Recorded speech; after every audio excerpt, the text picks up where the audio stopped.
waking up, water, make my version of strong coffee, which was like 8 ingredients in a blender and a huge fucking mess. But eventually those free hits turned into the idea that maybe this should be put in a bag because like maybe other people would love this as much as I do and as much as my wife does, as much as my friends do. And you were literally one of the first 10 people, if not in the first 5 people that tried strong coffee in its infancy. What's going on, everybody? I'm Adam von Rothfelder, and you are listening to Ever Forward Radio. Come get some.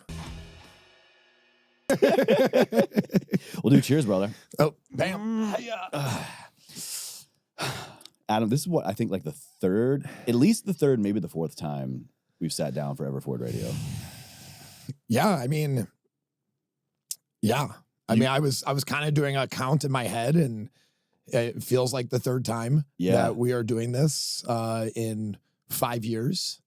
What's it like knowing, okay, so 3 to 4 times sitting down for a long conversation, but still, what's it like knowing that you and your baby and your product has been fueling damn near no bullshit every podcast since I found it? I mean, dude, it means the world to me. I mean, honestly, like strong coffee, people look at success in all different ways.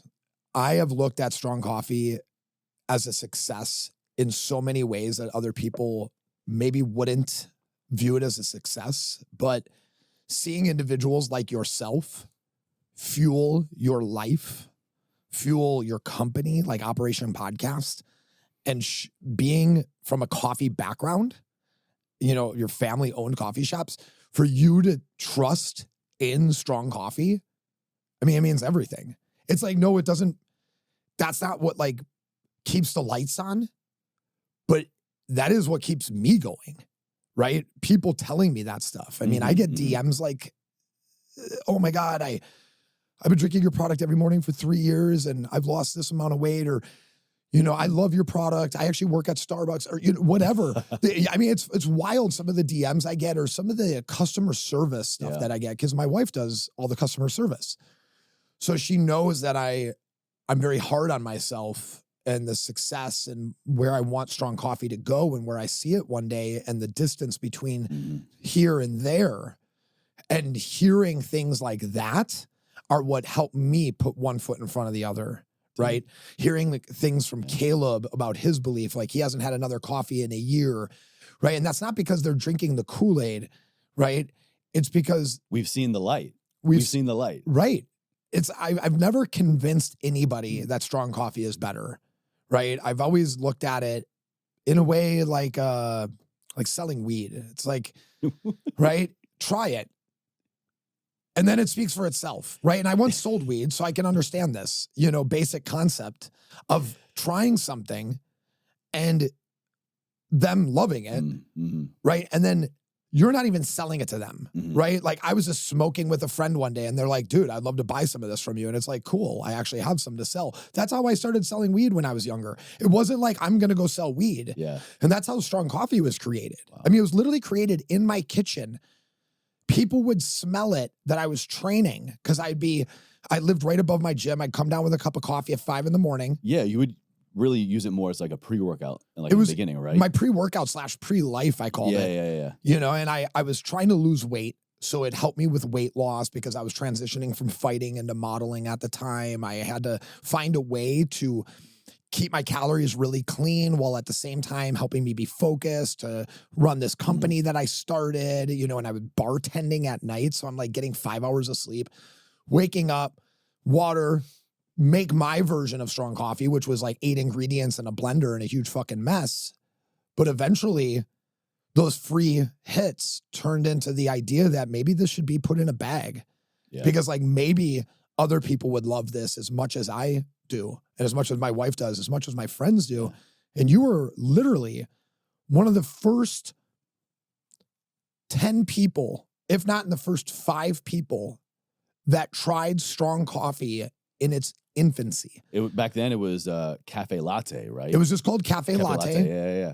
And we had these, I had a company blend up a big batch of sample packs and put in these little craft Ziploc baggies with a little sticker label on it And I gave you 1 or 2 or 3 when we were at this is February 2018. Yes. Yeah, we were at Bedros Keuilian's Fitness Business Summit 2018. Totally. And you were there doing your thing, and that was the first time that I had ever really done anything. I was an entrepreneur for less than 2 months at that time. Yeah, I mean, you literally were just getting your Brand new. podcast feet wet. Yeah.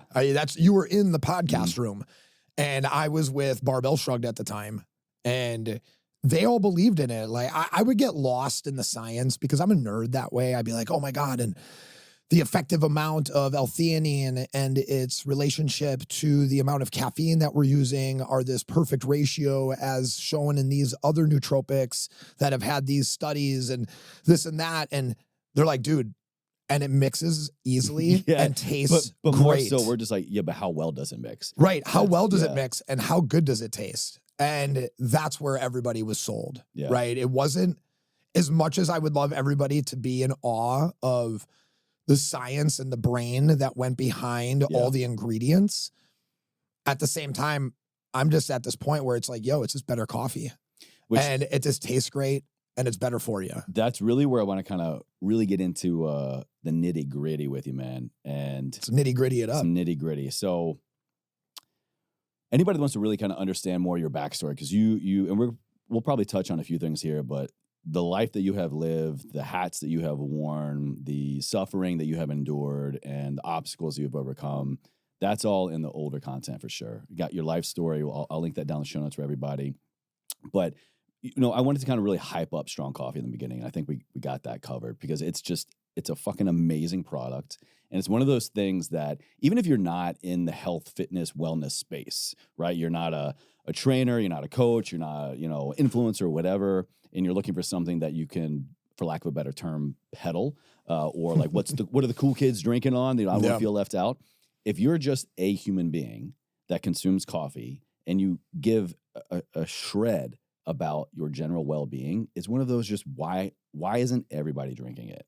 And I'll say that till the cow comes home, man. But I want to ask, when looking at Strong Coffee Company as, let's say, besides the product, like a CPG business, consumer product good business, what is in it, what is not in it, and what sets it apart from other similar CPG products, like other, we'll say, coffee alternative products? Yeah. I mean, so I think there's 2 classifications that, there's 3 classifications of coffee in my mind, right? There's coffee, and then there's coffee alternatives, and then there's alternative coffees.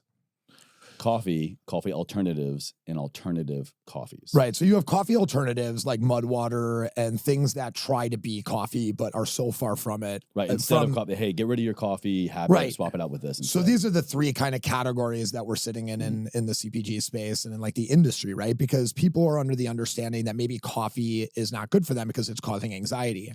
Yet they're not looking at their daily practices of everything else before they start abandoning something that's existed in our diet since the 1400s, right? So when I look at like that thought process, the alternative coffee is where we sit, right? So when I look at caffeine is a great tool that can give us energy through some hydrocortisol release, right? It also can decrease our cortisol, right? So over time, consumption of caffeine, our cortisol actually reduces. But you still have cortisol elevation spikes that you have to be concerned about, especially with people who are, say, caffeine sensitive, right? And if you're caffeine sensitive and you're looking at your cell phone on Instagram and you're seeing all the things that you don't have and all the things you want, and there's fear mongering and all these other things, and you're starting to feel anxiety, you're obviously going to put it all on coffee, right? That's not the problem. But I do see that as throwing a little gas on the fire.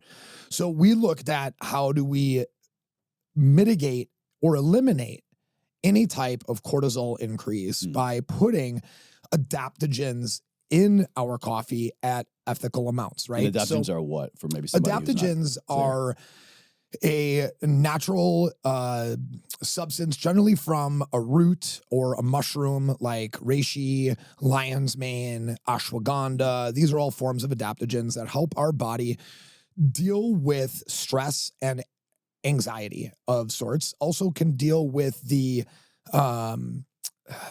kind of the free radical stress that it can have on our cells, right? So they can do a lot of different things. And then we start getting into the conversation of antioxidants, right? Because now we're going past the point of like, okay, we've reduced stress, but there's still stress radical damage from excess. We've reduced kind of like that palpable feeling of stress. Exactly. But there's still internal free floaters. Exactly. So what we do then is we look at antioxidants. So coffee is a great antioxidant, right? However, even a more powerful antioxidant, if not the most powerful antioxidant in the world, actually comes from coffee, but not coffee beans, coffee berry. The berry, yeah. So we take an extract of that coffee berry that has clinical proof, scientific white papers of increasing a neuroprotein in your brain by 143%. This is due to the high antioxidant bioavailability of coffee berry. So we're talking about BDNF, brain-derived neurotropic factors, right? So we are increasing this essential protein in the brain that fights off Alzheimer's, dementia. I don't want to say fights off, but there's a lot of growing evidence showing that it should be strongly considered as, I'll say, prevention, right? So the higher the BDNF, the lower the likelihood in all studies of Alzheimer's and dementia. So when you look at Alzheimer's and dementia, you look at what's causing it? Is it because I drank? Is it because of the stress? Yes. Yes. It's all around us, right? Like the environment, right? I used to work with this guy and we'd be in like a dusty garage and it'd be like atmospheric contaminants. Like we are being contaminated. Cool. Yeah. We are being contaminated from all over the place, right? So when we look at coffee, I'm like 76%, 80% of Americans are drinking it. So that's it. Honestly, I would expect it to be more. It fluctuates, but like it's a high percentage, right? Well, if that's the pill that everyone's taking, why don't we just make the pill better, right? Why don't we make the pill help them with the things that maybe they don't even realize that they're going through? Dehydration, right? So we put coconut water extract, hyaluronic acid, added Himalayan salt, right? So there's magnesium, potassium, sodium, hyaluronic acid, women hear about it. It's in all the creams. It's all in the creams, right? On topically, yeah. But what is it actually doing as a cream on your face? So why is it in that ingredient?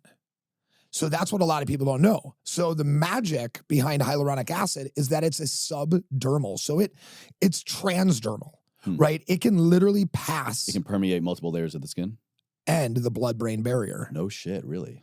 So when we look at hyaluronic acid in our product, it's not in there just for like possible moisture. Should we be using this as a scrub? Is that what I'm hearing you say? We could maybe? No, what it's doing is it's literally helping the nootropics and the caffeine and the adaptogens and the different nutrient benefits of strong coffee that are cognitive to actually possibly get into the blood-brain barrier. And there's studies in Russia that, completely support this. We at one time took hyaluronic acid out of the product, trying to reduce the cost of manufacturing it. I remember this. And I literally did not feel, because the one thing that everybody asked me about strong coffee, why do I feel it in the first couple of sips versus any other energy drink or coffee I take?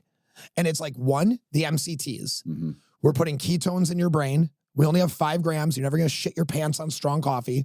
You're just going to have... I can attest to that. You're just going to have a nice ketone kick of that going on. Saturated fats are not bad for you, right? You need saturated fats.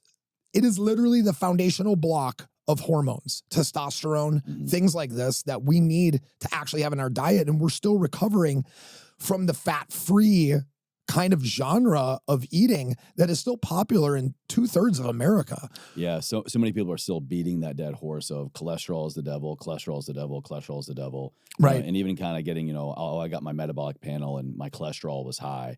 But what does that even mean? What does that look like? Are you symptomatic? Do you have genetic predisposition? Totally. What are we actually looking at? Are we still just latching on to, Atkins said, 10, 15, 20 years ago, fat was the devil. Yes, 100%. I think that when he was talking about like polys and or Atkins was like supporting proteins and fats, correct? He was like the no fat. No fat. Yeah. I'd have to look back at Atkins. I'm not as familiar. I thought he was the guy that told everybody to eat fucking bricks of cheese. But I don't think so. Maybe we'll get a fact checker on. Yeah, we'll get a fact check. I wish at this point we needed like how Rogan has it. He's like, hey, Jamie, look that up. Can we build an AI coder for that too? Next time. Coming soon. Yeah, fact question. We've talked about the hydration benefits, the cortisol benefits, the nootropics, right? Like, people, I don't know about you, but when I was a kid, I would look at somebody drinking coffee and I would think, based off of the way people act about it socially and speak about it, that it's relative to like Adderall or cocaine, right? But it feels like none of the two. Well, how many of us were probably raised, hopefully, it was kind of forbidden, especially as a kid. It was like, this is for adults, or this is something that, you kind of make, I don't want to say do in secret, but you definitely weren't just like slinging coffee, drinking coffee, taking your kids all around you. It was like a private thing. No, it was something that your dad had in the morning and your mom had in the morning before you even woke up. Almost even made to believe, like a lot of things as a kid, like, this is bad. Yes. Like, don't touch it. Right. Well, at the same time, they're drinking 5-6 cups of it a day. Right. So when I first had coffee, I was like, this ain't shit, and I'm like, I need to put. This is the hype. Yeah. This is what all the hype is about. So, personally, I think that coffee has always been overrated as an energy drink and underrated as a social tool, underrated as a transportation device to get other nutrients in. And that's like where I entered the conversation. And I'm not the first person to say, put something in your coffee, but I do believe that at Strong Coffee, we are having the most complete conversation about how to start your day. I have been a trainer for over 20 years before starting Strong Coffee.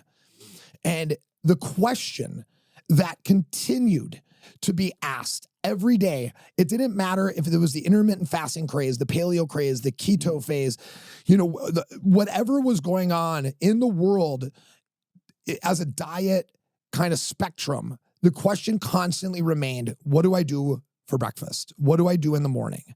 And ultimately, Strong Coffee just hits all those things. It has the nutritional equivalent of 2 eggs. It has nootropics, adaptogens. It's like if you're buying Athletic Greens and you're choking it down because you want to get some nutrients in your body, it's like you're not even getting proteins and healthy fats in that. Right, yeah. Right? Like you're literally just getting some dry vegetables. Where at that point, like the amount of money you're paying for dry vegetables is crazy to me. You're adding a cost to your life. What I'm trying to do is not only reduce a cost in your life, the average individual spends $95 on coffee a month. I know you're like, I don't even want to tell you. You're probably like 500. So the average individual. That's because LA, it's like $12 for a cup of coffee. Of course. Only after I've had my Strong. Which makes way more sense when you're only paying $2.30 a serving for Strong Coffee, right? It's like, oh wow, I'm getting proteins, healthy fats, nootropics, adaptogens, organic coffee, all for under $2.30. Then you look at something, and I'm not knocking Athletic Greens. I love what they do, right? But that is something in the world of CPG that exists that people don't actually acknowledge. They don't want just your money. They want your time. What do you mean by that? All products consume your time and your dollar. Okay. So that is why people put such high ticket values on ready to drinks, because you don't even have to make it. You're paying for convenience. You're paying for the convenience because it's not taking time away from you. To make Athletic Greens, it takes you 30 seconds. Grab the container, fill up your cup of water, do the thing, chug it down, whatever. I know it's only 30 seconds, 40 seconds, a minute, whatever it is, but every product requires time. If you're going to go make your coffee conventionally, weigh the beans, grind them, throw them in your brewer, fill it with water, hit the button. Okay, it's the K-cup. It's like swap out the old K-cup, put the new K-cup in, put the water in, pour the coffee. Okay, it's like all those things take time. So with Strong Coffee, my idea was like, what's the shortest amount of time that something like this could take with the greatest value and benefit at the same time? So it's like, instead of spending $90 a month, you can spend $70 and drink Strong Coffee every day. Yeah, and think about all the time that you're getting back. I mean, I think Even if it's 30 seconds or if it's 20 minutes. Right. Right. 20 minutes at a coffee shop. Sorry to interrupt you, but that's that's the line that people are standing in. And it's like, I always kind of joke around about how they don't understand the funny similarities between the cocaine line on a mirror and the line that they're standing in. Huh, what do you mean? How they're both just a waste of your fucking time because the energy that you're going to get from them are both subpar and minimal. Right. And it's like, you're just standing in line for a line. Right. And it's just like, because you want to belong, right? You want to have that little paper cup with the, you want to be seen walking around with that Starbucks because it's a symbol of status. Yeah. Right. And ultimately, what should be a greater symbol of status if we're in a world that's concerned with environmental impact and everything else would be you walking around with a stainless steel strong coffee mug with a product that you made at home that used 1/12 of the amount of plastic that anything else is using for 12 servings versus one serving. Which, thanks to you, I do most of the time. I've got my strong coffee company, stainless steel mug, make it. It's everything you're talking about. I'm just like in my head screaming, yes, yes, yes. And I hope the listener is really picking up because for me, it all comes down to kind of putting my old coach hat on here, behavior change. What do we know is true about behavior change? Most people, when they want a healthy habit, as we're talking here, January 2024, this is probably really top of mind for a lot of people. I want the best thing possible in support of my goals that takes as little time as possible, if not any time. Maybe I'm not adding in a new habit like a greens or something like that, which I'm adding in time, but it's also in support of my goals. We can get on board there. What am I already doing? And I can kind of like stealth ninja in there and just swap it out. Totally. That is bottom line. What is going to work and what is going to keep people adherent, whether we're talking about healthy coffee, coffee alternative, or alternative coffee, or whatever that thing is for people. If you can just boil it down to that and like, let's all agree that that will help you in pursuit of your goals, like just copy and paste that model. I've had this term kind of bouncing around in my head for years that I've really never talked about, but passive health. So passive health decisions. If you choose, so you have back issues, right? Or say you have a hip issue, not you, Chase, but if somebody has a back issue, a hip issue, and it's whenever you wake up in the morning that you see it's the worst, you buy a mattress, you buy a new mattress, right? And it costs you $1,000. But for the next 3 years, you wake up without your back hurting, without your knees hurting, without your hips hurting, right? That was one decision that you made that created 1,100 and some, days of passive health, right? You make the decision to switch away from your morning coffee routine and choose to subscribe or buy strong coffee. And you have made one decision that will make the rest of your life faster, better, more focused, and is completely passive after that moment. All you have to do is decide to make a change. Yeah. Right. And it's committing to that change is not hard when you realize that it is better. Yeah. Right. Waking up pain-free with that new mattress, you're going to feel amazing. Going to work, not thinking about what to eat or the jitters or that you're weirdly thirsty or whatever it is, or your mouth feels like a fucking sock. Like that's the one thing I hate about regular coffee. Like I just got done finishing that espresso. My mouth literally feels like it has a sock in it. When I get done drinking my coffee, like my mouth is moist afterwards, right? Because of the coconut water and the fats in it. So it's like my lips don't ever get like this. So like right now I'm feeling it. I'm like, ugh. But you can make that passive decision. And there's so many great passive decisions. One of the things that I like to do that I tell people is like, why do you sit and talk? I never sit and talk. Do I ever sit and talk? I never fucking sit and talk. I will literally, if I'm going on a 30-minute phone call, I am out the door. Oh, right. Yeah. I cannot. So it's like when you're talking about the fact that you don't get enough exercise, individual B in this world, and you have 3 hours of phone calls a day, nothing says that you couldn't have walked 3 hours today. I'll do on days when I have calls, I'll stack them up. It's easy for me to get 17,000, 18,000, 20,000 steps. Of walk and talk, right? Exactly. Yeah. Dude, the walk and talk model, I mean, that is another passive health decision. It's you just go out there and just do it a little differently and everything is that much better. I haven't worked out in 7.5 months. The only thing that has literally kept me fit is walking. Damn. Like I have just been walking. Damn. Well, you So- look great. Well, thank you. Always. Always. There's a, 25 years of hard weightlifting gave me like a little Exactly. bit of a bank. And I'm like, How do I get away with not doing anything? Well, all you got to do is invest daily for 20, 25 years. Totally. And then you can take a few months off. I had never taken longer off than 2 weeks since I was 13 years old. I'm 41. Damn. So, that 2 weeks happened more than once. I had mono. Even when I had COVID, I only took 4 days off the gym. I mean, I was still working out late, and it's just like, but 7 months of not working out at all. Well, don't jump the gun because I definitely, later on, I want to dive into kind of more your routine. Let's do it. Because you have some great questions. So at we'll just 41, keep chugging away. Oh, shucks. At 41, man, you're killing it. And I want to get more into your routine, your approach to fitness, to diet, kind of like how you are staying in great shape internally and externally right now. Let me see here. I want to respectfully call out some other brands to kind of wrap up this CPG product. Respectfully. We'll say we'll bypass some Who's names. ready to get burned? Because look, man, as someone who is in the business and someone myself that, I use a lot of products, I work with a lot of products. I think CPG, consumer product goods, they're everywhere right now. And they're making our lives more convenient. And in a lot of ways, I think if you do your research and a little bit of homework, they're making your lives better. You can swap out a healthy habit, the passive health, or this other concept I love from the homie Jason Goldberg called stealth help. It's like little like ninja habits that you can swap out. Stealth health? Stealth help. Okay. Stealth health also too, yeah. Look, these things are conveniences, but fatally, I'll give Darren Lee a shout out. Olean. Fatal conveniences. Which, Fatal I love Darren, man, but I feel like sometimes I'm like, come on, man. Like, just Just let me have that one fucking thing. But, please unpack for us maybe in certain types of CPGs that most people look at.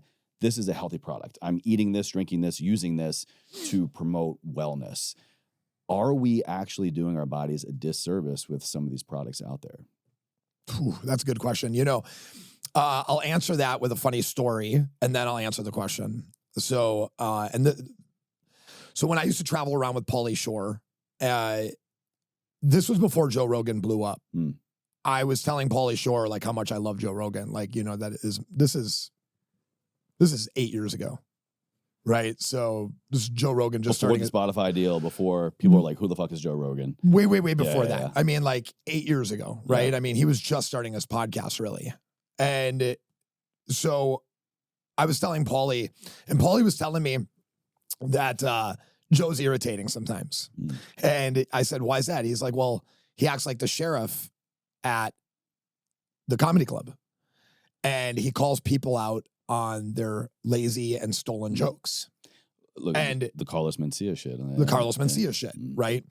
So I have always prided myself kind of on the sheriff of supplement sides, which I have spoke up many times against many different supplement companies that have used misleading information, have not proper numbers on their products based off of the proper weight of the ingredient, like where it's like, it's like you have to really know what you're looking at. Yeah. But you'll figure it out and you'll see that people are lying.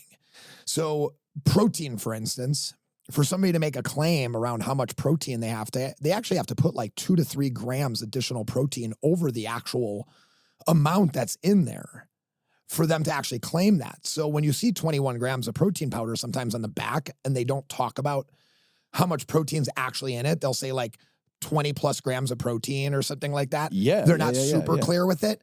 It's because there's not actually 21 grams of protein in it. There's 21 grams of protein powder, which is about 97% actual protein or 95% protein. So then it's like, oh, so there's fillers in it. And everybody's like, oh, there's no fillers in this product. Bullshit, right? You literally can't make protein without something else in it, right? Without a small little byproduct of something else that's in it. You're talking about like a protein powder. Protein powders, right? Oily ingredients like phosphatidylserine, or certain ingredients that are like super oily in nature have to be cut by like 50%. So it's like the ingredient is phosphatidylserine, right? That is the raw material. But within that phosphatidylserine, there are other ingredients. So you don't see that though. So it's like 500 milligrams of phosphatidylserine. That may not be accurate. That might be 500 milligrams of phosphatidylserine as a raw material, but not in the actual efficacious dose. So there's like some weird things that can happen around packaging and marking. There was a company that I called out previously and I saw that they made a change, so I'll give them their flowers. Jocko's brand on their energy drink touted only 95 milligrams of caffeine on the front of it. What they weren't telling you is that there was 200 additional milligrams of non-caffeine-based stimulants in that drink as well that act just like caffeine. Holy shit. So they were putting 295 milligrams of stimulants in their energy drink. Holy shit.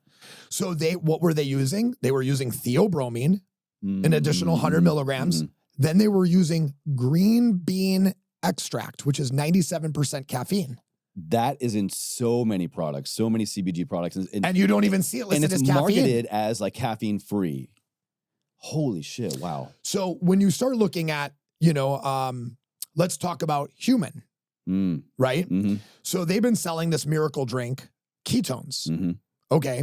Does it put ketones in your body? Yeah. HVMN. HVMN. Right, yeah, okay, it used to be called human. Like they spelled it with a V. Yeah, that's right. Yeah. Right. So that was like years ago when they were on like Shark Tank. Yeah. Right. And they've done so many product line changes and focuses. It's blowing. That's what happens when you fall in a tech space with super nerds who have silly amounts of money just to continue to invest in an idea, right? To support their nuances, right? So it's like, okay, this ketone thing. It's like this huge craze right now. Well, I'm all for it. I use Ketone IQ all the time. What's wild about it, though, is ketones have technically existed for a long time, right? Yeah. So the company that actually had the patent on butyric acids lost their patent like a couple years ago, which is why you started seeing all these other ketones pop up. Oh, wow. Okay. So when you look at it, though, the way they talk about it, they would have you think that it puts you in ketosis. Yeah. That's not true. It's not true. No, because what does ketosis actually mean?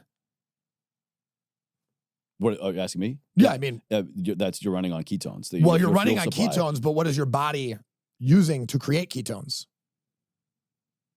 Fat. Converts it. Right. So you take saturated fats and they turn into ketones through like a process, right? It's made into the brain and the liver, right? Right. Yeah. Okay. Yeah. So when you're, but when you're in ketosis, the whole benefit of ketosis for all the individuals that are dieting for ketones is to burn fat for fuel. So are you burning fat for fuel just because you drink Ketone IQ? No. Very misleading. Yes, you are getting ketones in your body. So then you're not in ketosis. You're not technically in true ketosis. You're in an induced state with exogenous ketones. So you are ingesting ketones, which puts ketones in your blood, in your urine, in your brain. However, you are not getting the anti-inflammatory benefits. You are not getting the fat burning benefits like you would from an actual ketogenic diet, from actually earning it, from actually only having 70 grams of protein a day, roughly at most, maybe 40, right? Because of gluconeogenesis and the idea.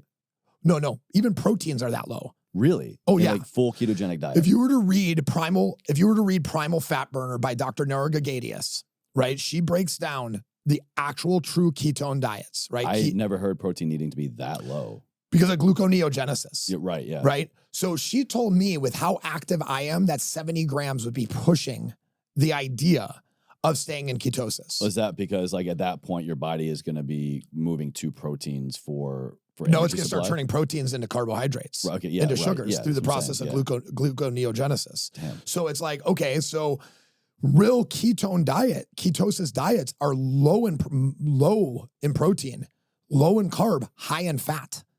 And it's just like, so when you see the easy button, of course you're going to take it.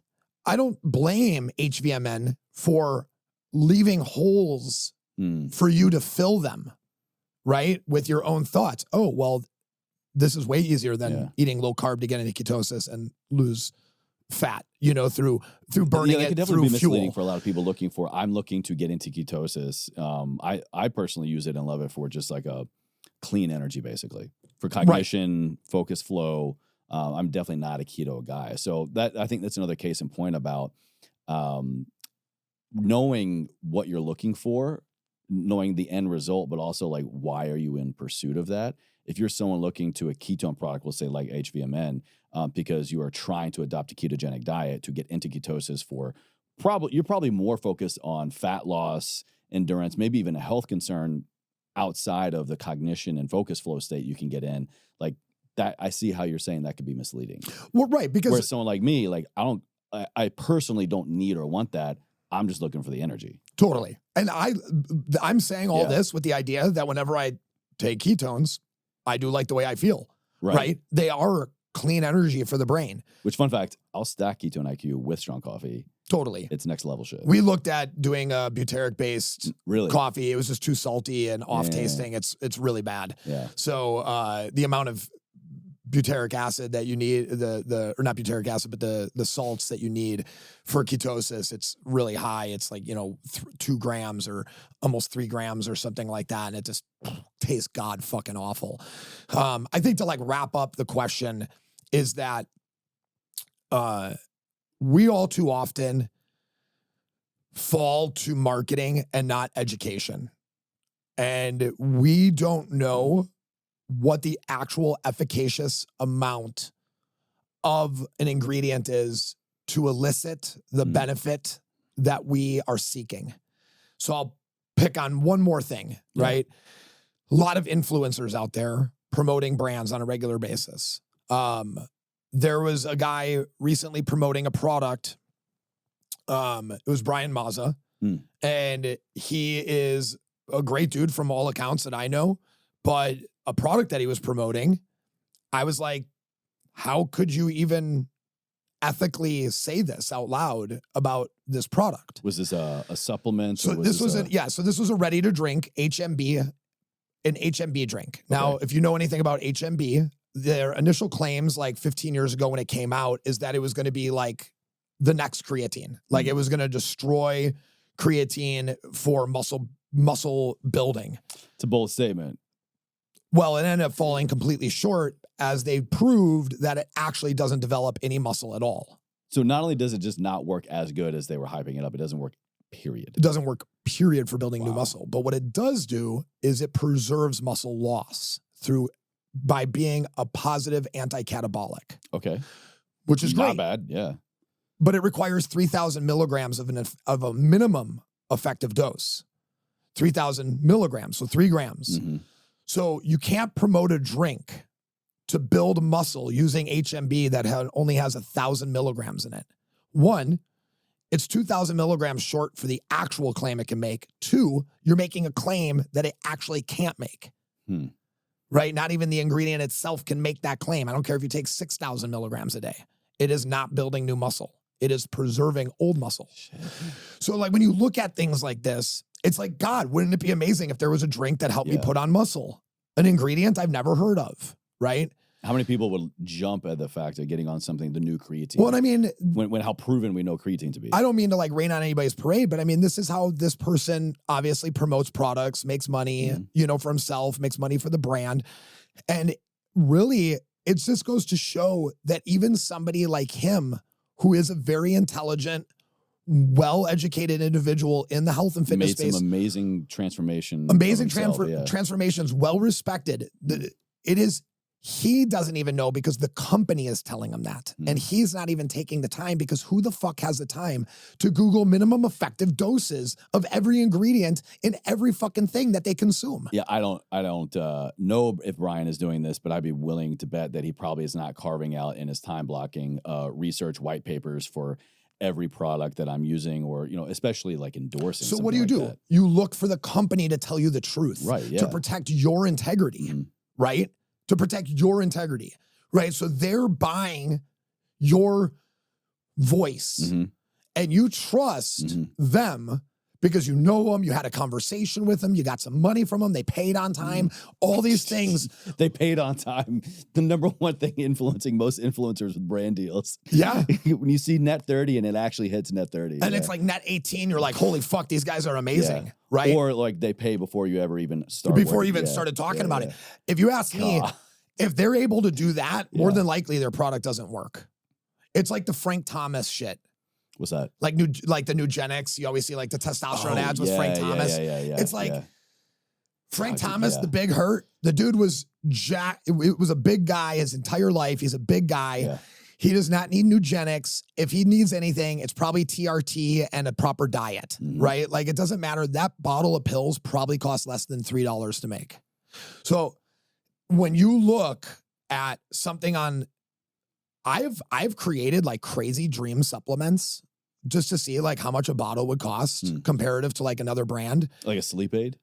Yeah, like whatever, you know, like, oh, let's copy that exact product. So I like write down the milligrams, I do all my raw material sourcing, and I just look at it. Not like I'm going to make it. I just want to see how much they're paying for You're it. workshopping it ingredient by ingredient by dose by dose. And when you look at pills, bro, there's a saying in this industry, pills pay the bills, right? Flavoring systems and sweeteners are like 60% of the cost of most hydration drinks. 70% of the cost. So when you look at pills paying the bills, if I could just do a hydration pill, I could literally give you all the magnesium, potassium, and sodium you need in 2 little pills for $14.99 and probably make $10.99, $11.99 per bottle. Oh shit. But you could sell it for $60, right? And that's what's crazy. Is that not only are they not putting minimum effective dosage in, they use pills as like this way to pad their margins on all the other things. When in fact, that should be the one thing that they put the highest minimum effective dose in, because you don't have to worry about hiding it behind flavors, right? Like I'm okay with taking 6 pills if I know these 6 pills are going to really fucking do what I want them to do. Yeah. I mean, and another thing I'll say to kind of wrap up this section is that, you know, knowing you over the years and just like on a personal level, your commitment to your passion, but also your commitment to being a consumer of your own product and having been yourself a consumer looking for a better product, the reformulations, the like attention to detail, the changing manufacturers, like all this stuff. Yeah, it comes down to business, I know sometimes, but like ultimately I know like everything that you do and every change that you make is because it is necessary. It has to happen because the same thing wasn't good enough, or there's a dosage that has changed. I've never ran the company one time by the money or the books. I literally just had our first P&L ever in 5 years, 6 months ago, and I actually looked at it. Shit. And I have ran this company from my heart. Yeah. And when I tasted something and I knew it could be better because I may have tasted something out there that was better, or maybe whatever, it came to me and I just had a different idea about, hey, let's maybe swap out the natural flavor of this vanilla for this vanilla, and let's reduce this by this and do this and just see what it tastes like. Send it to me, right? And I've done that over 37 times for Morning Fix. Damn. I mean, hazelnut's about to have like a little upgrade, right? And that's already a new product. It's already a new product. Yeah. But it's like, I took the deep dive on Amazon because you have to be able to go through constructive criticism no matter how brutal it is. People on Shopify are the nicest. Like, we have incredible reviews on Shopify. You go on Amazon, still got great reviews, but people are fucking ruthless. What is a ruthless comment someone could say about this product? Shit doesn't even taste strong. I don't know what the fuck they're talking about, blah, blah, blah. You know, it's just very like... Well, I would say to that person, you missed the point. Well, right. So it's like, okay, doesn't taste... It tastes like a protein drink with coffee in it. Okay? You know, tastes bony.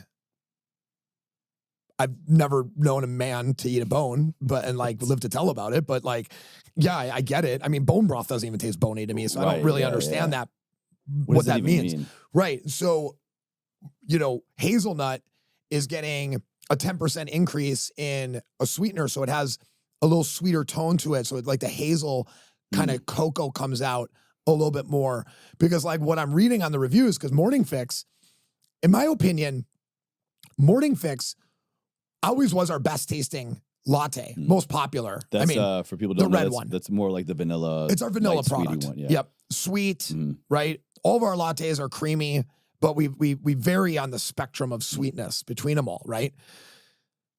Morning Fix, in my opinion, compared to hazelnut or peppermint mocha or honey lavender, doesn't taste nearly as good. It's still great. It's my favorite. It's what I drink every morning. But you're talking strictly on like a But flavor if I'm profile? breaking down like the actual experience, full-blown experience, the Morning Fix doesn't have as smooth as a taste as the other ones that are brand new flavors, right? Yet the Morning Fix has the highest reviews. And I'm like, well, what's the difference? Oh, it's the only sweet one.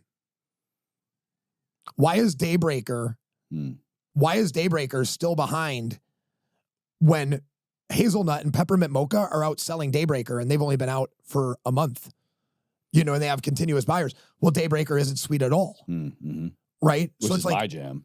Which is your jam. Yeah. So it's like, okay, so Daybreaker is clearly not the thing that's going to build the company because 90% of people that drink lattes want something fucking sweet. If Starbucks has taught us anything about 76 grams of sugar in a latte, it's that we like sweet things. They want hot diabetes in a cup with a little splash of coffee flavor. And if we could give them that exact thing without the diabetes, cancer, and heart disease, right? And without the time suck of standing in line and the bullshit of your name being called the wrong name, whatever it is, and you being able to spend just a couple more minutes with your wife or kids in the morning before having to leave to get coffee or whatever, dude, we're the fucking heroes. Which is also kind of like, I joke when I do it, but if I'm ever out getting another cup of coffee, and if I get, usually around the holidays, around the wintertime is the only time I get any kind of like fancy flavored coffee. Peppermint is my jam. I'm finally getting some more now. You guys sold out. But peppermint. Have you tried our peppermint? Yeah, last year. No, this is not dude, the new this one. is, No. Dude, this is you guys sold out before I could get some. Dude, we sold out so fucking fast. Well, now I got some. Thank you, Caleb. Thank you guys.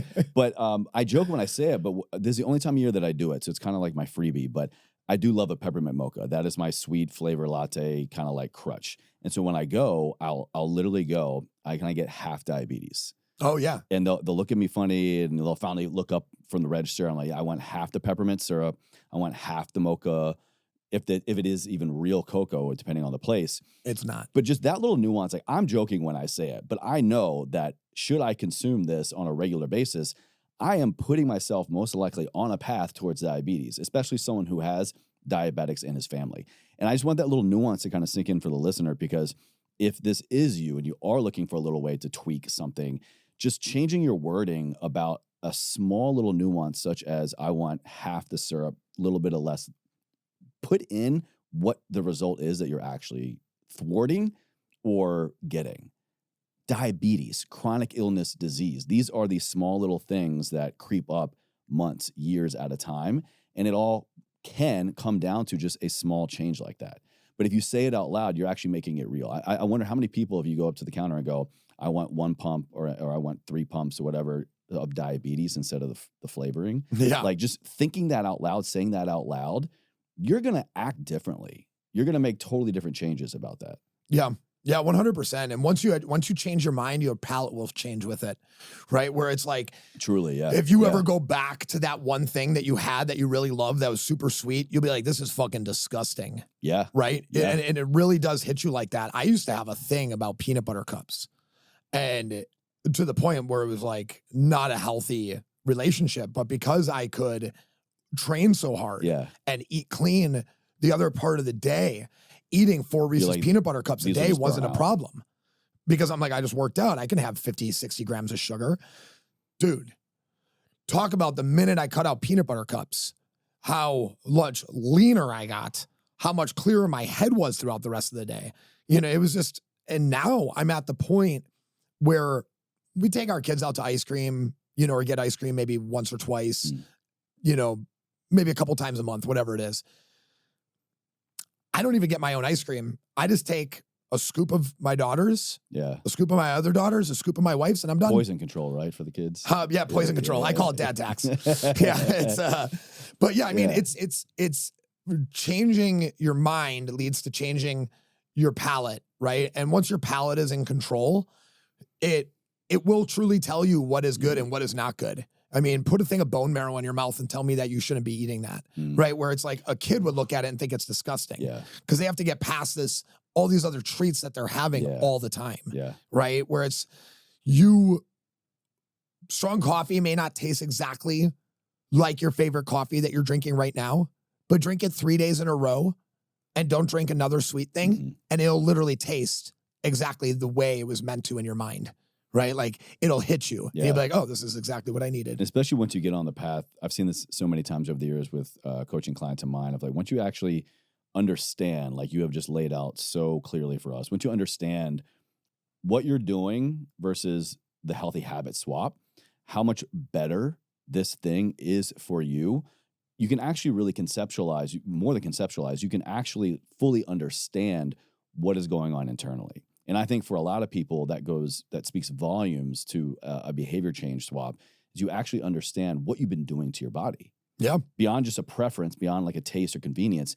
When you were like, oh shit, I've been doing what to my metabolic health? I've been doing what to my fasting glucose? I've been doing what to all of this stuff with just my cup of coffee? Yeah. When you understand that, it's almost like, wait until you see what strong coffee does to your fasting glucose. It literally lowers it. I'm wearing a levels again right now. I do this snapshot probably like 2 times a year. Have you ever seen it lowered? From strong coffee? The other day, I was with friends for New Year's and I'm like, hey, watch this. I go to drink the strong coffee. I look at my glucose before and after, and it's. Yep. Same thing with Sam Dancer. Yeah. He literally is like, dude, it's the best pre-workout because the way my blood glucose levels find their foundation, he's like, I never have a dropout. I don't ever feel like all of a sudden my blood sugar elevated and then dropped. No. Like I do with any other type of coffee. Exactly, yeah. Right? And because coffee does raise blood glucose levels, right? It just from a general response, even though it doesn't have sugar in it. Before you put any other shit in. It has fiber in it. Yeah. Right? So it does have some kind of effect on you. And I mean, it's wild when, you see people, influencers, health people, and they're promoting the machine. They may not be promoting the drink, but they're promoting the machine that's giving everybody the drink, right? If you're posting about Starbucks, you literally are fucking supporting diabetes, cancer, and heart disease. Like it is so fucking crazy that I made a post about it, and it's like one of our highest liked posts when I was talking shit on influencers who turned down we don't have the money to pay you to talk about us. I'm sorry, right? We're a small family company that is continuing to grow, and one day we will be that big, right? But in the meantime, you just keep paying for your coffee and promoting the shit that is making other people fat and fucking sick. And then you tell me how you're dealing with your Hashimoto's, or you're dealing with you're this and you're that. And then on the same side, you're promoting this coffee that is slowly poisoning people on every corner. I'm not talking shit about the little coffee shop who make their homemade fresh lavender syrup by boiling sugar and like doing it the right fucking way, or that roast beans in small batches and artisan craft coffee. Go on with your bad self, right? That is high society coffee. I'm not talking about coffee that is trying to, like, they're selling something that is knowingly unhealthy. We are selling something that is knowingly healthy.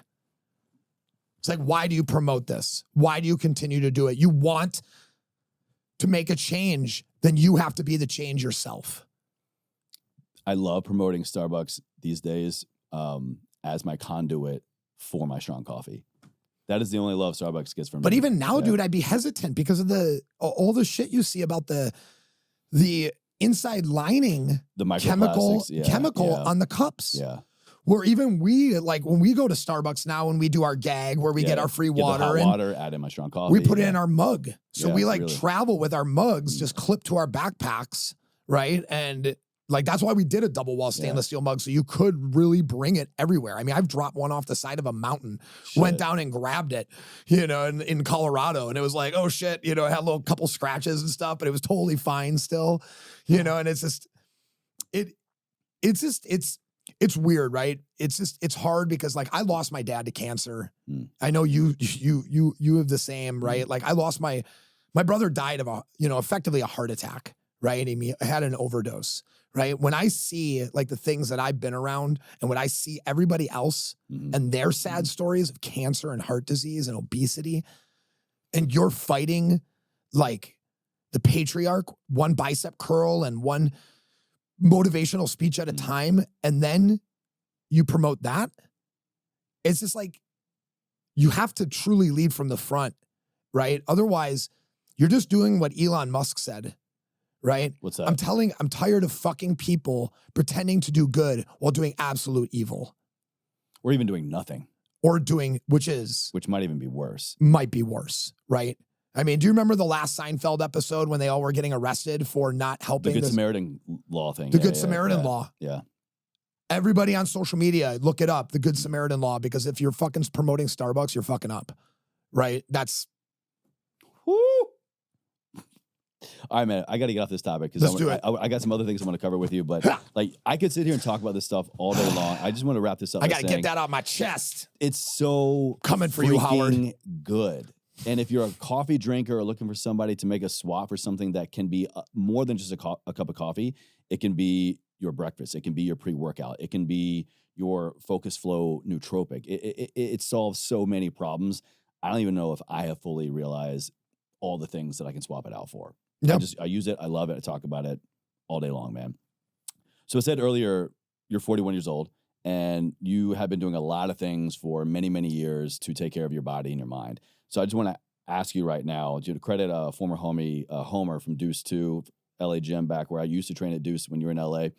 I'm pretty sure I heard it from him first. I don't know if this is a Homer original, but we're creating father figures, not dad bods.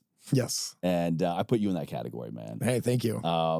What does your current training routine look like? You were saying earlier that you haven't really worked out traditionally. I'm assuming that's going to a gym in 6-7 months? Yeah. So what are you doing?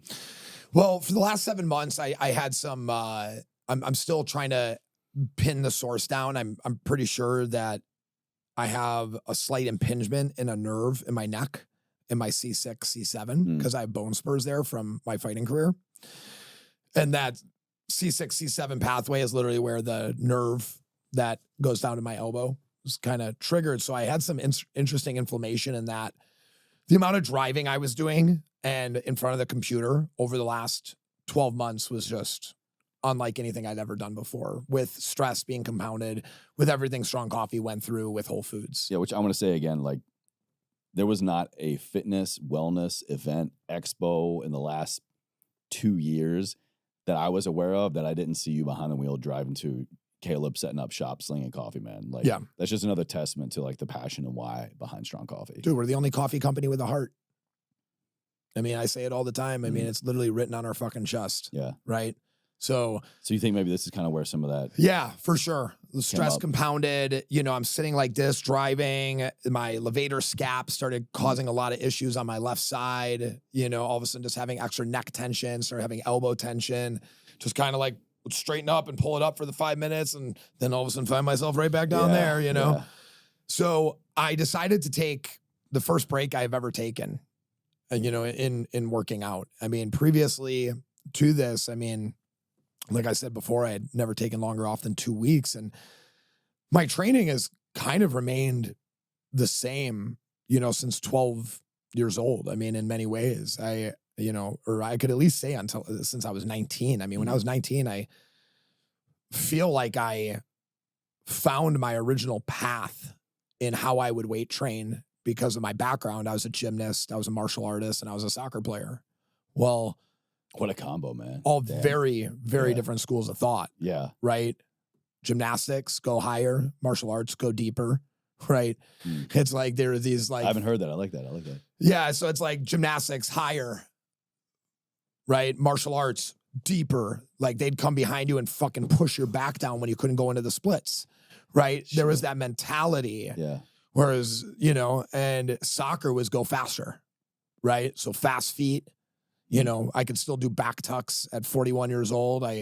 You know, it's like I can still kick over somebody's head that's 6 foot something. And I was told like 3 years ago that I probably have to get my left hip replaced in like 5 to 10 years. Well, we can talk shop when that day comes, man. I'll walk you through that one. Yeah. So to kind of go into, you know, leading into this, I've always been like this proponent of lift something heavy off the ground, move like an athlete, like a fighter, right? And mix it up with bodybuilding, you know? So it's bodybuilding for joint maintenance is what I've always said. Like, oh, I'm working on my ankles. It's like my ankles are calf raises, right? So it's like, these are the way I've always kind of seen it. I'm like, oh, I'm working on my knees, deep quads, right? I'm working on my hip hinge, deadlift, right? Or I'm picking an Atlas stone off the ground, something like that. So Atlas stones has become my deadlift. I no longer deadlift at all. I just use like 150-pound Atlas stone and do like, that'll get the job done. Yeah. I'll do 10 full pickups, rest it for like a minute. And I just started, you know, this is what I was doing. But like I said, I took a break. Well, this break has been extremely helpful because I've been able to step back and let somebody else be the coach. So I hired a functional patterns coach. Shout out to Functional Patterns Texas, my trainer Ben there. I mean, the first time in my life that I've ever had a trainer since I was 13, and I hired a trainer with paperboy money. Yeah. Who was my first trainer and only trainer in between that stage. What's it been like kind of letting go of that authority, that power a little bit, that knowledge to kind of put yourself in the, like, I know how to do all this stuff, but well, that's the thing. I'm choosing to not know now. So that's the thing. I know more than 99.9% of all trainers in conventional fitness. So there's no way that I could have learned or handed over my control in my realm of territory. Okay. So nobody was going to tell me how to deadlift. Right. Like I'm still at the deuce board for one. I have the second highest vertical. No shit. Like I didn't even warm up. I just walked in and hit a 36. Holy shit. Right. They were doing vertical testing. I'm 39 years old, 10 years older than the person above me. Right. Like Logan Gelbrick is who's above me. Right. And it's like, he's 10 years younger than me. Oh. So it's like when I, you know, jumped up, it's like, hey, this is what my body's always been able to do. Well, I knew that I had to go way outside my book. So I hired Functional Patterns. Now, what Functional Patterns is super controversial, right? It's been like Nadi Aguilar, the guy that founded it. He's been a very controversial naysayer against all conventional fitness, that it's all fucking wrong and that we're all breaking ourselves and that we're not moving right. Okay. That's not my belief, but the only way that I could give myself to somebody else teaching me to do something would have to be something that I absolutely know nothing completely about. Unfamiliar territory. Blank slate. Yeah. A total blank slate. So Functional Patterns was crazy. I mean, the first 2 months that I was training there, I literally felt like I knew nothing and I could do nothing right. I mean, Caleb saw me. When you were in LA a couple months ago, we went to the gym and you walked me through just one movement. And I have never had to think that hard and that long about what I am doing, which muscles are contracted, which ones I'm letting go, stance, posture. I mean, I don't even know if I ever got fully one full sequence in of what we were doing because you were just like cueing me the whole time. Totally. I mean, for the person at home, imagine you have a cable machine and you're sitting in a split squat stance with your right hand holding the weight, right? Your right hand holding the cable, your left leg being forward with 80% of your primary weight on that leg. Your leg is gassing, right? Like your quad is on fire, your glutes on fire, your gastroc is firing. So your calf is like flexing. And what you do is you load, and by turning into that leg first, and you get that oblique lat connection, but without bringing your shoulder blades together. So how do you do that without retracting? Well, first you have to have your shoulders, and then you sit there and breathe them really wide, right? And you fill that chest with air and your lats with air and you expand. Well, the way I got there was literally like him wrapping rubber bands around my lats. And I'd have to sit there and breathe with my arms over my head with my ribs locked in and sit there and expand the rubber band and hold the tension of the rubber band. So he had to see white in the rubber band, meaning that I was like holding it, right? And you learn how to like hold the pressure up here, but still breathe with your lower ab and exhale. So as I load from here, then I pull, stay looking forward, and it's all in my oblique shoulder swing. So from my right shoulder locking into that oblique, curving around the back, my shoulder curving around the back to my opposite oblique, to my glute, to my hamstring, to my quad, and rotating the shoulder your entire right chain without turning my head. Now, is this just something that was brought up because, like, hey, most people aren't doing this, or based on your symptoms and what you're experiencing? This so is what functional your body patterns, so what functional patterns has shown is that people with any type of spine issues or winging scaps have a way higher likelihood of like all these different injuries, elbows, neck, all these other things. All other weightlifting, the basis, there's two things to break it down into the most of why this helped. It was like therapy, right? Triggering muscles in chain patterns that have never been done before, right? Which creates parabolic, what they call like parabolic training, which means that you're utilizing as much energy and muscle adaptation as possible per rep, right? Highly parabolic. Bottom line, most bang for your buck. Most bang for your buck. For that exercise. For that exercise. Well, not even just for that exercise, for your whole fucking body. Because your whole body is interconnected, right? This tensile to that tensile to this tensile. And if this is pulled, this has to go this way, this has to go that way, and this has to go up, right? So it's like if your right hip is hiking, that means your left hip is dropping. Right, yeah. Right? So if you're doing that and then you're loading that weight, then you're overloading one side, not loading the other. But if you were to get them exactly to hold symmetrically and move them at the same time while holding the other one from turning in and the other one from turning out, that creates this parabolic thing. Jeez. So what I've noticed from it is like, being a kicker my whole life, I always had overdeveloped obliques. Sure. Yeah. My obliques are getting like thinner and thinner for the first time in my life. Where I'm like, oh, if you're a bodybuilder and you're literally looking how to like trim down your obliques, you should really check out functional patterns. Wow. It's wild how much my obliques have gone down in size from doing these different types of movement patterns. It translates into so much, but ultimately it's just now something that's in my tool bag, in my tool chest, where I just started working out in my way, in my home gym for the first time yesterday. And I'm combining like how I used to train with this now. So I'm hitting a set of, goblet squats on a slant board for 20 reps. And then I go and do these rows, these functional patterns rows. And then I go and lift this Atlas stone 10 times. So you're your own new kind of hybrid athlete. I'm just creating this new hybrid training because they don't believe in anything else. Right? Which I'm like, I can't get down with that. So it's like, you can never train the world's strongest man. Right? Because you just couldn't. There's so many things you couldn't do with just that mentality. But if it is a way that you are learning and consistently utilizing to create neuromuscular engagement in these patterns so that when you lift things in other ways, you kind of tie it in. So like when I do bicep curls, I don't do them like this with my shoulders back and like set in. I now flare my lats super wide and I do bicep curls with my lats in a lat spread and I'm flexing my pecs the entire time I'm doing bicep curls and I'm leaning over like 5 degrees. And it's like, why?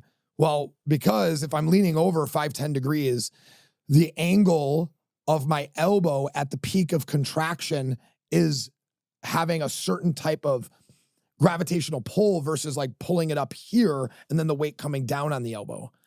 So it's just like being smarter about your angles, right? So it's just like, you're not fucking up your elbow basically at that point. You're actually hitting the muscle that you want to train. Right, without having to overload it because you're underloading it from the angle, right? So most people lift heavier than they have to because the angle or the compensation that they're using to move the weight is excessive, Mm-hmm. right?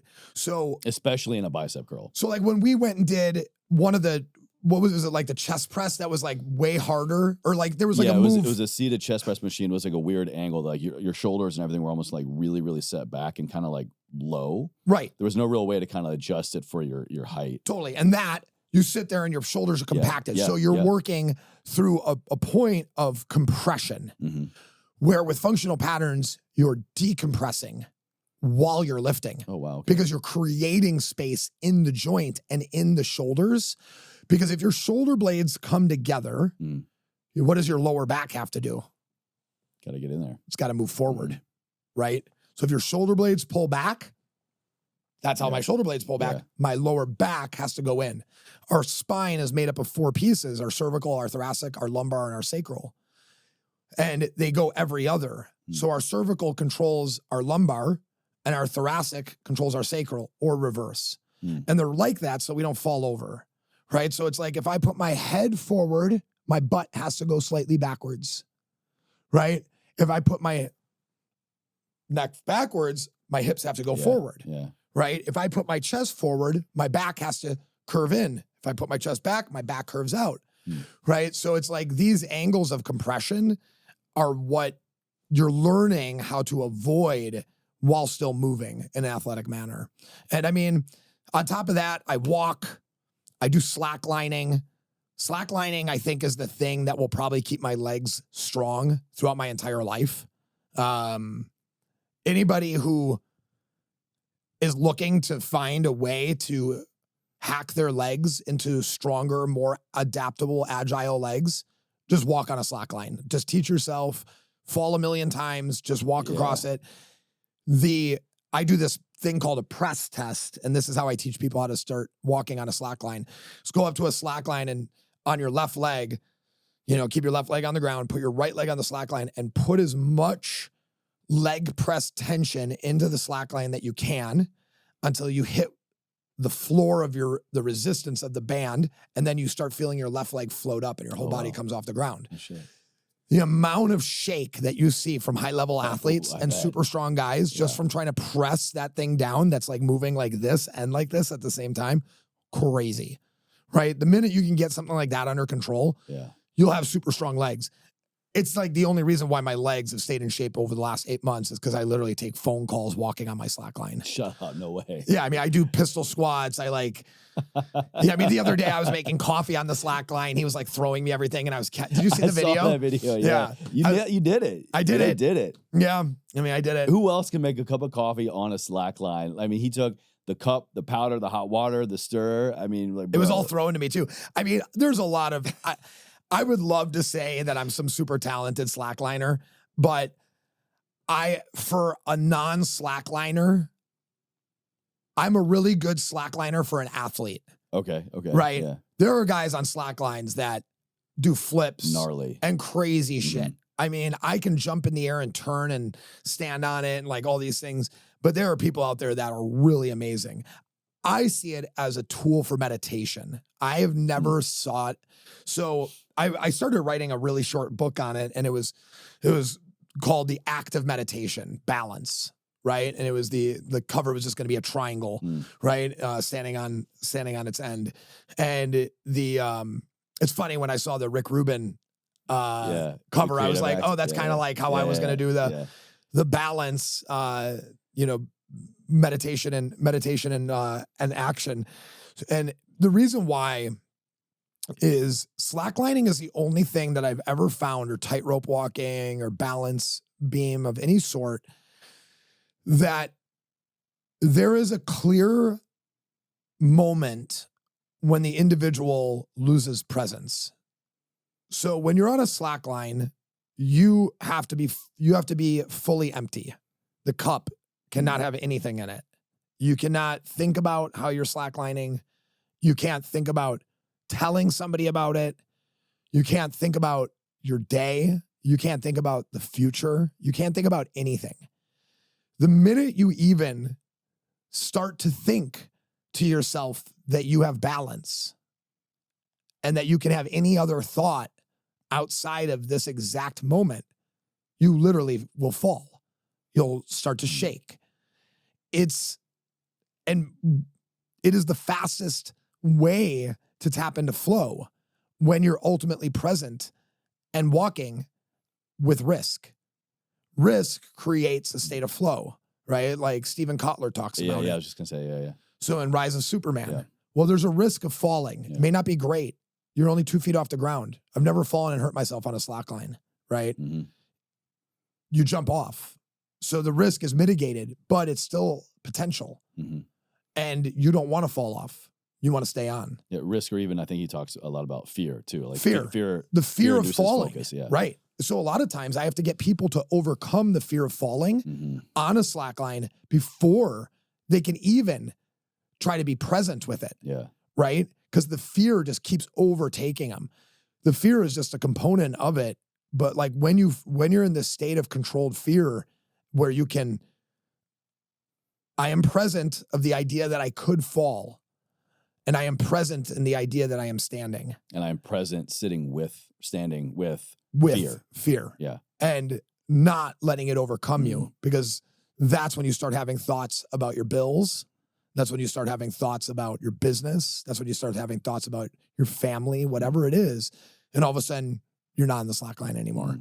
Right. So good. It's a way that it's kind of whenever I'm overly stressed, it's like sex or a slack line. It's like one of the two are going to put me in a state of like absolute presence. Have you tried both?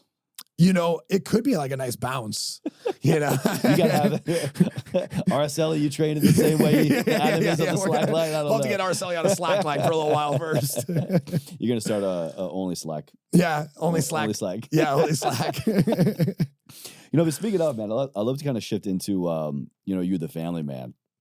Kind of my goal in this conversation today, the interview, which I didn't preface this at the beginning of it, but like, I think you're such a great example of, honestly, a lot of what I strive for as an individual, as a human, striving for, to use your words, striving to reach our natural greatness daily. Yeah, there we go.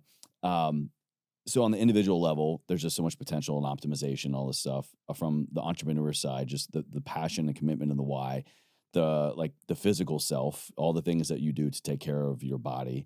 And you're a dad. You have 2 beautiful daughters, and your wife, Araceli, met them many, many times. And you have such a commitment to them in that relationship, in that component of who you are, as you do in everything else. Honestly, I'm kind of baffled. I don't know how you have, it's admirable, dude. Like, seriously, the level of commitment and passion to all of those buckets that are any one person would love to just nail one of them at a time. And I see you doing them all 3 so well. And I know that you recently did something, of course.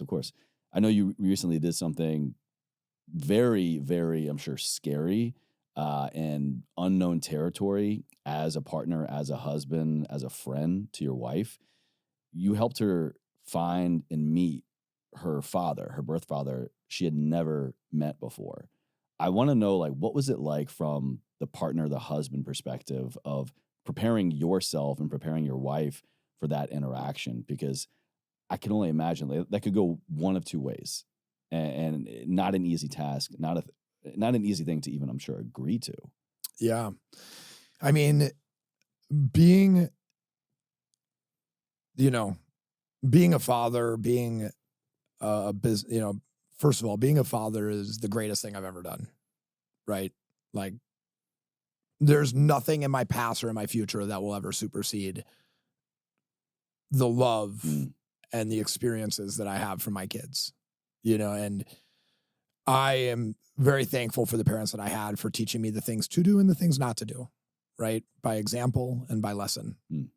And I have valued time in such a way that it makes me able to do things that other people look at and wonder how I do it, right? And there's been moments where I've never envied or wanted not to have the responsibilities that I've had, but I've definitely have seen the speed that other people have moved at, who are just worried about themselves, or them and their wife or them and their girlfriend, whatever. And it can be challenging sometimes because I'm like, well, I'm jumping in this pool competing against you, and I have 3 people that I'm towing.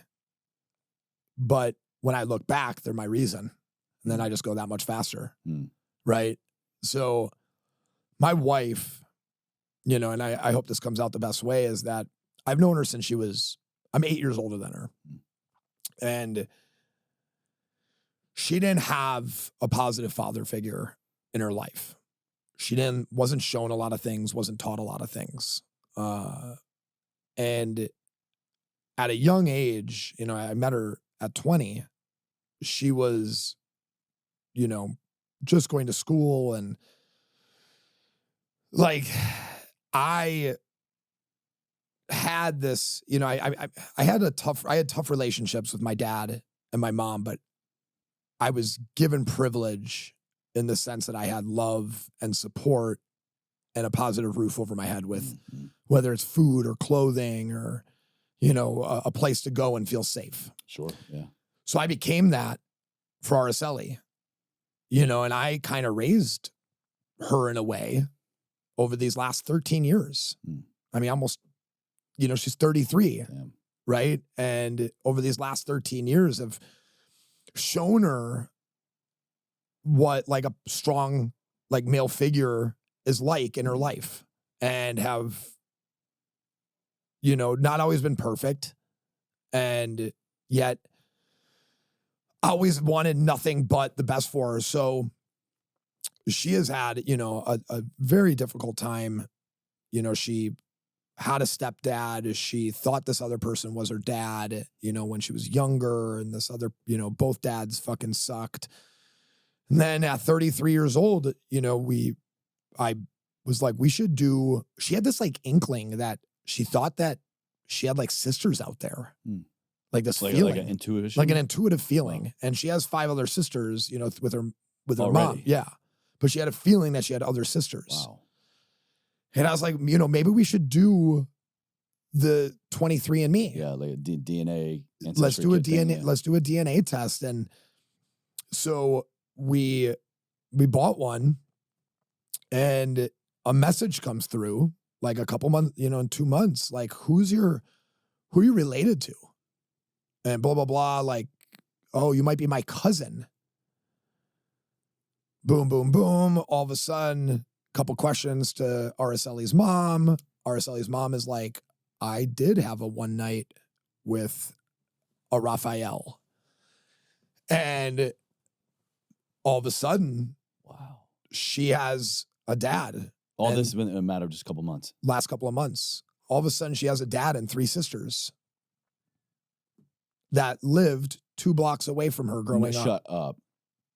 Holy shit. I mean, this is a girl who like grew up in a rundown house with cockroaches, and you know, if you've never been in the inner city of Milwaukee, I mean, it's like Baltimore. Yeah. Okay.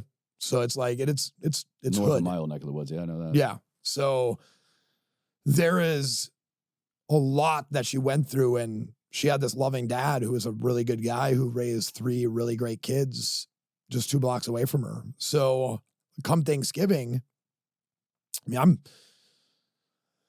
I'm in the fucking thick of it between strong coffee, 60th and Upham, you know, just doing all the things, remodeling this house. And I was like, we got to drive up and see him, you know, and threw the kids in the car after we were literally in New York for 36 hours with my wife and kids doing a serving event with Caleb. We'd fly home on Sunday, land at 3:00. We jumped in our car at the airport, and we drove to Wisconsin and celebrated Thanksgiving for 4 days and hung out with her dad almost every day. And he made us food every day, and it was amazing. I love Mexican food. So I was like, fuck yeah. All the pozole and tacos I could eat for days. And did you have to do a lot of convincing to get her on board? Or no, why did you feel so strongly about it? Sally always wants to make sure that I'm good because I'm the one, you know, like I'm the guy that goes through all the stress, right? Like I'm the guy that the breadwinner. I'm the guy that's like moving and shaking, you know, making sure that the family is taken care of. Mhm. She never wants me to stress out about something with her. So at first it was kind of like, Okay, yeah. I don't know if I want to go up to Wisconsin for Thanksgiving. And then this whole dad thing happens and I'm like, well, we have to go. Mm. And she wasn't afraid to go, but I did want her to set her expectations appropriately and to like understand that, you know, like, hey, our kids Mhm. Mhm. shouldn't like feel like they have to like this guy, Mhm. you know, or I don't want, you know, like we just have to be really careful on how we do this. Cause I also don't want you to be hurt Right, if yeah. it's not what you expect. Right. And I don't want you to, you know, they're your sisters, Mhm. they're just people. Right, Don't think of them as their opinion matters. right. Like if right. they don't want to know who you are or for some reason, like anything like that. You have all the choice, all the power right Right. now. All the choice, all the power. to Just let this be or not be as much as or little Totally. as you want. And her dad talk every day. Oh shit. Every day. Wow. She says sometimes it can be a little stressful because she has somebody that now cares about her Oof. and has an expectation Oof. of her calling him. And I'm like, well, to set the expectation, Mm. like he doesn't know anybody as busy as us. You know what I mean? It's very rare that somebody from a normal life could understand our life, right? Like the quick trips to New York, the coffee events on the weekends, being in front of your computer. The minute kids go to bed, we're back on our computers from 8 to 10, you know, like whatever it is, you know, we are parents first and then we're everything else. And then we're somebody else's kids and friends. So she's navigating this new relationship with her dad well now, it sounds like. Yeah. It's her and him, you and her, you and him. Yeah. I mean, I am always watching, you know, I'm the watcher. So it's like, I don't allow myself to like in situations like that, because if you like, you can be blinded very quickly. So I'm the lookout for her feelings and emotions and making sure that the situation is good. Yeah. Yeah. And I mean, some point he'll earn my trust and respect, you know, but that's going to take a little bit. So not for anything that he did, you know, it's just who I am. This and is a totally new dynamic coming my in. wife and my kids are mine to protect. You know, it's like, this may be your daughter, but like effectively I've been responsible for her for the last 13 years. You know, when she woke up in absolute agony and, you know, crying, she had, you know, some issue in her ovaries. Like, I mean, I literally picked her up out of bed and carried her 2 blocks to our car and drove her to an Med, you know, when she was 20 years old. You know, I mean, there are things that I've had to do, not had to do, but was able to be there for her in that moment, that there is a certain sense of protection that I have over her that supersedes in, you know, the feeling of she's my wife, you know? Yeah. What about your daughters? I personally kind of feel like I'm prepping myself already for being a girl dad. You know, my wife and I were trying, and you're not trying, you're doing, and having a great time. We are doing, powered by strong coffee. Should we go again? We're doing, and you know, my heart of hearts, I kind of feel like I ideally would love a boy to be first, want multiple kids, but I kind of feel like it's in the cards, it's in the stars for me to be a girl dad. So I look at you for some notes here, man. As a father of 2 daughters, what are you most concerned about for their future? What are you most concerned about in maybe your way to protect them from the world or to prepare them better for the world? What has your attention right now the most as a father of 2 girls? Yeah. I think the greatest thing that you could give girls is confidence and a feeling of independence. Right. And you know, when I see my girls, the thing that I can do the most is support their passions and be honest with them. Right. I think that we all too often protect our children. You're saying be honest with them. Are you also saying don't shelter them? Yeah. I mean, I'm just honest with them, yeah, honey, that dance is really nice, but you should try to put more than 5 minutes of effort into it before you call it a dance. Mm. And I'm only saying that to you because you are a dancer and we pay for your dance lessons and you dance hours a week. Right. Bringing in the reality of it takes more than 4 minutes of planning to create a TikTok video. And I want you to feel confident in this. And confidence comes from preparation, right? So why don't you spend at least 30 minutes, right? And, you know, I never want my kid to feel like whatever she's doing isn't enough, but I also want to set the expectations of what they seek to be a reality. Our parents would have said, pick something more realistic. Right, yeah. Right? Yeah. I'm saying just be more realistic about the amount of intention and practice that you're going to put into it. I like that. To become that. I like that. So I want you to be that, and I'll support you to the fucking ends of the earth. If you tell me right now that you want to be a professional dancer, then we need to do X, Y, and Z, right? And I want my girls to be confident and know that they don't need somebody next to them, right? It's very easy to like let your kids sleep with you all the time, but then you're creating a state of dependence that then when you're not around for them to sleep with, they'll look to sleep with somebody else, right? I mean, that is literally a thing that is subconscious that is happening. I don't ever tell them that I'm too busy for them. I tell them I have 5 minutes, right? Because if I can give them 5 minutes, more than likely that's all it's going to take. Yeah, I bet. Yeah. Right? My kids are stoked if I play tag with them for 5 minutes, right? If I jump in the middle of my day and play it because the kids are home or it's a weekend and I play a game of Fortnite with my daughter, it's 15 minutes. If 15 minutes is going to keep me from being successful, I'm doing something wrong. You got bigger problems. I have bigger problems than that, right? We all too often try to push our kids aside and then we buy their attention later, right? I'm building a tree house with my daughters this break. So it's like, hey, I need you to go paint those tri-beams while I drill this hole, you know, and they're sitting there like painting right next to me. And I'm waking them up at 7 a.m. telling them I got to leave in 3 hours. So if we're going to work on this treehouse, we need to start working on it right now.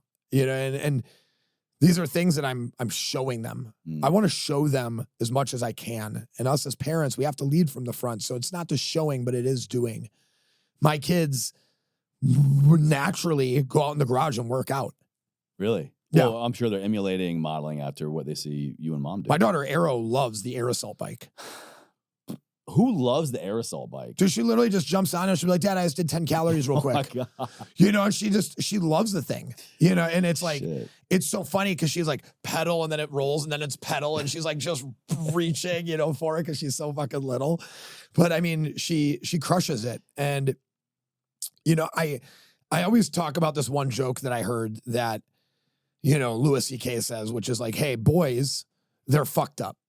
I mean, they fuck shit up.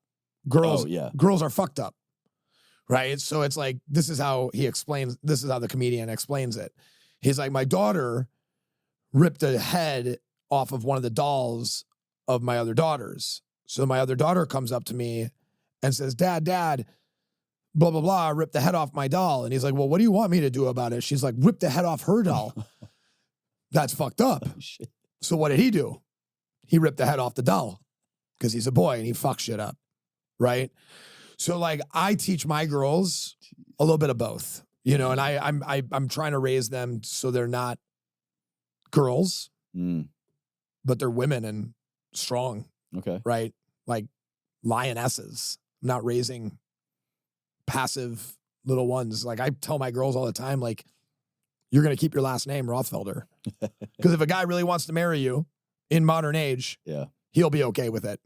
I mean, I want Von Rothfelder. I mean, who the fuck doesn't? It's way cooler than shooting. Yeah. I mean, you know, you got to get last name, you know.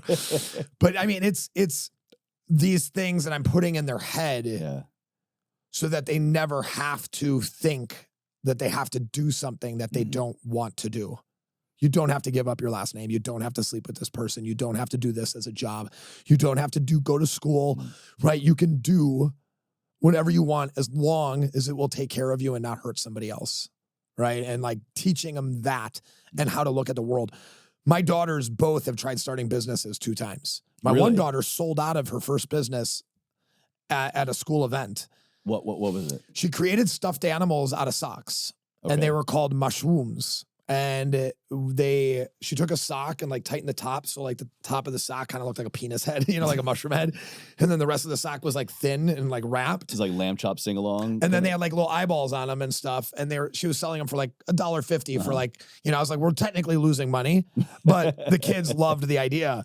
Yeah. As all first businesses usually do. Totally. Yeah. So we're actually working on launching a company for them, and it's going to be out pretty soon. No way. And so it's a kid's drink, and they're going to be running the company.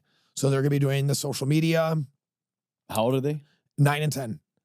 Yeah. So they're going to start their own little podcast. And oh my God, dude, this is the most modern entrepreneur family thing I've ever heard. Yeah. Well, so when is this podcast coming out? It'll be February. Oh, cool. Yeah. So we'll probably be ready by then. So it started, they wanted to start a lemonade stand. And I was like, well, you can't sell sugary shit. Of course. Right? Of course. Yeah, I mean, if we're here to help better society and the community. So I formulated a hydration lemon drink for them. And they're coming out with a hydration lemon drink. And it is actually a kids affiliate company. So the whole idea is for kids to start their own digital lemonade stand. A digital lemonade stand. What does that look like? So they'll have the ability to start their own lemonade stand. Mm-hmm. So they will be able to buy our product, their product at a reduced cost. And they'll actually be able to buy a little lemonade stand that will get shipped to them. That's like these panels. Oh, this is genius. And they will then have like a white label lemonade stand? Yeah. Yeah. It's our brand. Wow. And it'll say proprietor, and then they write their name on it. This is amazing. Yeah. And then it's called Mighty Lemon. And dude, so the digital lemonade stand is a way for them to create residual income from their community. So they will have an affiliate code and their own website through Mighty Lemon. So say your kids want to start a lemonade stand. They start a lemonade stand. They buy the lemonade stand kit, right? It comes with a certain amount of lemonade. Comes with the little setup, everything, and it's all affordable, right? Because we want you to be able to afford starting it. Your child to start it.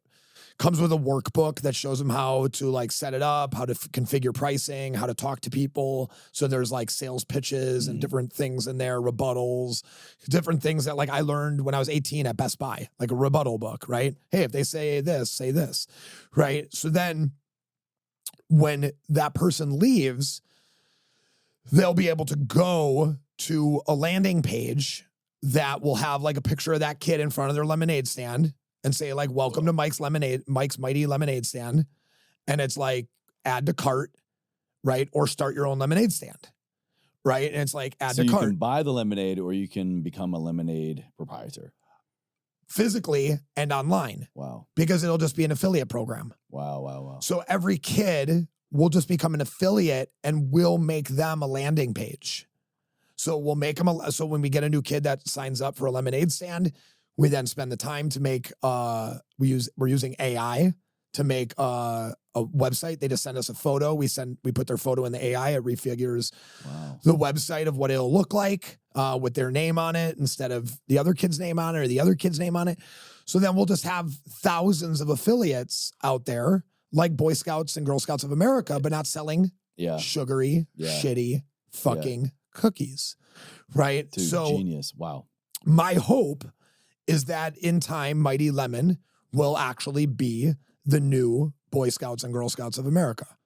The idea that because I don't want, the non-binary, whatever, right? We want, and I don't say whatever to dismiss anybody's thoughts or feelings on it, but I'm just saying that idea with the idea of boys and Girl Scouts doesn't make sense. Sure, yeah. We should have them together. We shouldn't separate them. right? Girls should know just as much about outdoors as boys, or boys should know just as much about knitting as girls, or like whatever the fuck's happening in these isolated containers. We could put them together into a healthier foundation that's built around the idea of being mighty, right? And that is like what I want kids and my kids to feel like they can do anything. It just takes some work because the juice is worth the squeeze. Dude, like, if there's a way to like crawl inside of your head and kind of extract, you wouldn't want to go there. All this, it's crazy, man. It's crazy.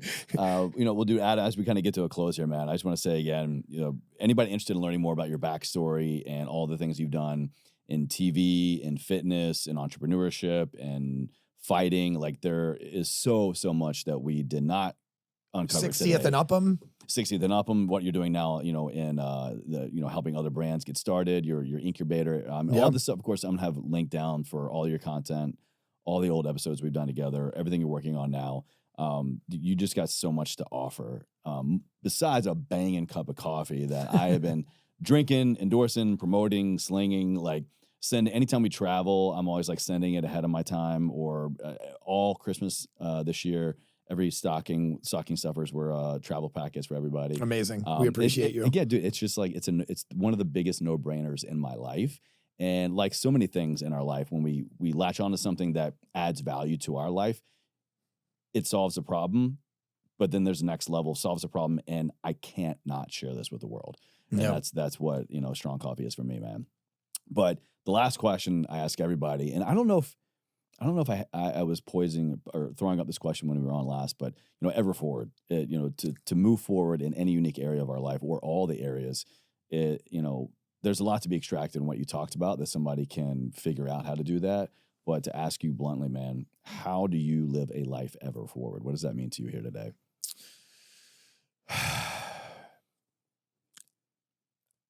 I have this burn the boats mentality.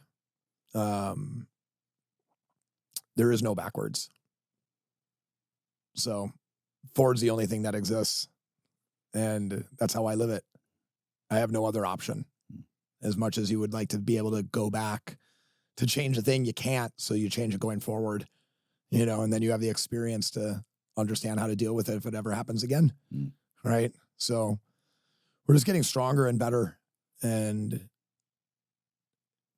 you may think with age, with wisdom comes age, but it's actually the other way around, right?